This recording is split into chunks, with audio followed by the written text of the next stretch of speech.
কমলার সহ হরিমলয় পর্বতে উপনীত একদিন ভ্রমিতে ভ্রমিতে নির্ঝরিণী তীরে রম্য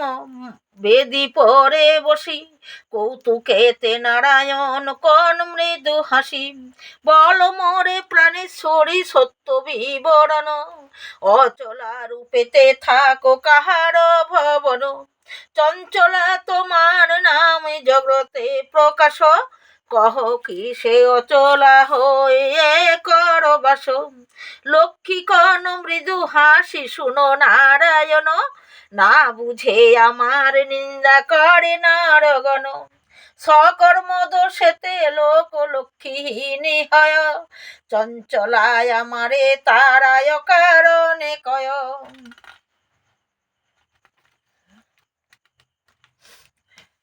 যে নরের দেহে আমি থাকি নিরন্তর প্রকাশ করিয়া কহি শুন চক্রধর সকলের সারে ধর্ম সর্বলোকে কয় কোন কালে ধার্মিকের ক্লেশ নাহি হয় বিপদয়া পদ তার সব দূরে যায় অতুল্য ঐশ্বর্য পায় আমারও কি পায় ইন্দ্রিয় বিজয় করি হয় যেই বীর বিদ্যা বিনয়েতে যার ভূষিত শরীর গর্বহীন সকলের প্রিয় যেই নর সেই নর দেহে বাস করি দামোদর পুষ্প প্রাপ্তি মাত্র যে বা নাহি লয় ঘান না দেখে বিবস্ত্রা নারী যেই মতিমান সেই নর দেহে আমি সদা করিবাস সংক্ষেপে শুনিতি এই শুন শ্রীনিবাস মিষ্ট দ্রব্য খায় যে বা দিয়ায় অন্যজনে যে করে সকলে তুষ্ট সুমিষ্ট বচনে বৃদ্ধের বচনে যে বা হয় শ্রদ্ধাবান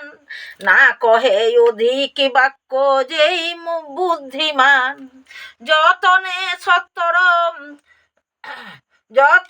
সত্তর করে কার্য সমাধান সতত তাহার গৃহে করি অধিষ্ঠান সদাচার সত্য কথা দান দিন জনে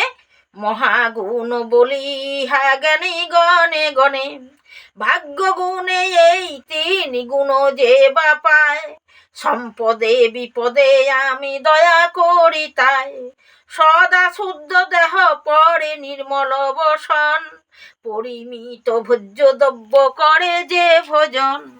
পর স্ত্রীর প্রতি যারি মন নাহি ধায় বিবস্ত হইয়া নিদ্রা কভু নাহি যায় পূর্ব দিনে নাহি করে নারী সহবাস ও চিরে দারিদ্র দুঃখ করি তারে নাশ কুমারী কন্যাকে বলে কর এ রমন মহা দুঃখ পায় সেই বেদের বচন যেই নারী ভক্তি ভাবে সেবে গুরুজন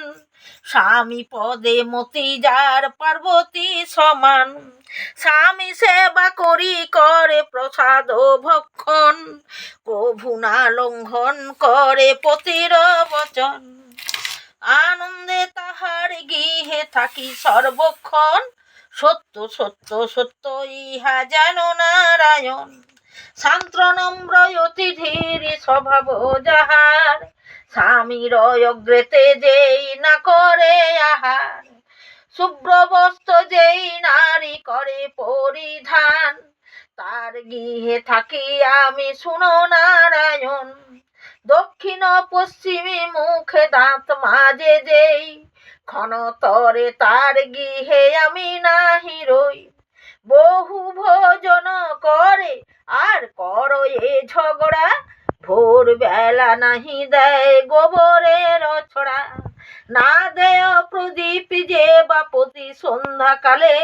শঙ্খ বাদ্য নাহি করে গৃহস্থ মঙ্গলে দিবা নিদ্রা করে সন্ধ্যায় ক্লেশ সংস্কার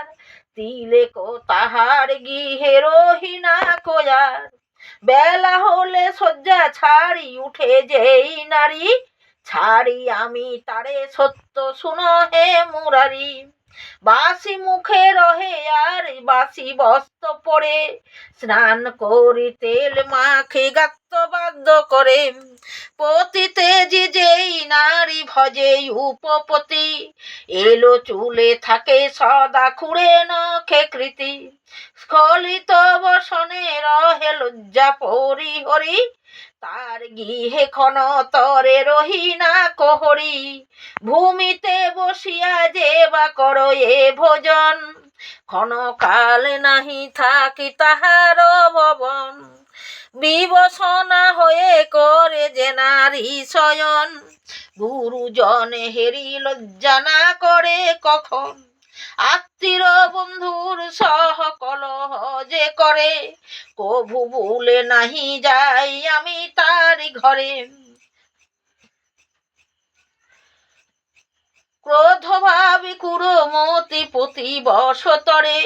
কদাচার শিলা সদা পাপ কার্য করে, না মানে কাহার বাক্য স্বাধীনা প্রকৃতি, করি না করুণা সেই রমণীর প্রতি, সবারে সমানে দয়া করে অনুক্ষণ, অতিথি আসিলে দাঁড়ি করায় ভোজন, স্বামী আজ্ঞাকায় মনে করো এ পালন, স্বামী সুখে সুখী যেই দুঃখে দুঃখী মন, লজ্জা নম্র থাকে কহে বিনীত বচন, মহাসুখ লোভী যায় বৈকুণ্ঠ ভুবন, যেখানে যে দ্রব্যে আমি সদা বাসী করি, সেই সব কথা এবে শুনহ শ্রীহরি, নারায়ণে শুক্ল বস্ত্রে লোহিত উৎপলে, শশাঙ্কে শঙ্করে শঙ্খে শ্বেত শত দলে, আমলা গাছের মাঝে আমার বসতি, ধনাগারে গোময়েতে বড় পাই প্রীতি, আনন্দ উৎসব যথা বিবাদ বিহীন, সেই সব স্থানে সুখে থাকি চিরদিন, শুক্লবর্ণ পারাবত থাকে যেই ঘরে, সুশীলা গৃহিণী যার গৃহ সভা করে, ধান্য জব তুণ্ডুল ডাল আদি শস্য যত, যথায় সুবর্ণ সাম হয় শ্রমাদিত, অন্ন মাঝে তুষ নাহি থাকে কদাচন, তথা বাস করি আমি শ্রীমধুসূদন, কার্তিকের কৃষ্ণ পক্ষ বিংশতি দিনেতে, বিরাট রাজার গৃহে যাই পূজা নিতে, মোরে আগমন জানি অতি শুদ্ধ মনে,